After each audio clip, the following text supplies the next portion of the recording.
اعوذ باللہ من الشیطان الرجیم، بسم اللہ الرحمن الرحیم۔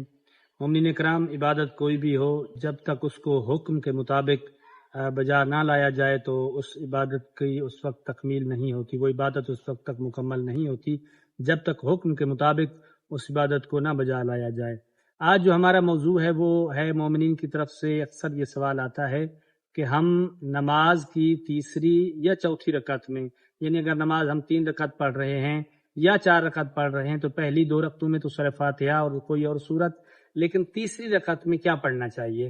تو مومنین اس کے تیسری ہو یا چوتھی، کوئی بھی رکعت ہو، یعنی دونوں میں سے تیسری میں یا چوتھی میں کیا پڑھنا چاہیے؟ اس میں آپ کے پاس 2 آپشن موجود ہیں، یا تو آپ سورہ فاتحہ پڑھیں۔ اگر آپ سورہ فاتحہ پڑھیں گے تو بسم اللہ الرحمن الرحیم پڑھ کے الحمدللہ یہ وللضالین تک مکمل کر لیں گے۔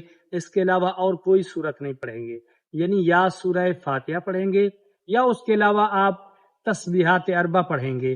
تسبیحات اربع 1 دفعہ پڑھنا جو ہے وہ واجب ہے، 3 دفعہ پڑھنا مستحب ہے۔ کم از کم 1 دفعہ یا زیادہ سے زیادہ 3 مرتبہ آپ تسبیحات اربع پڑھ سکتے ہیں۔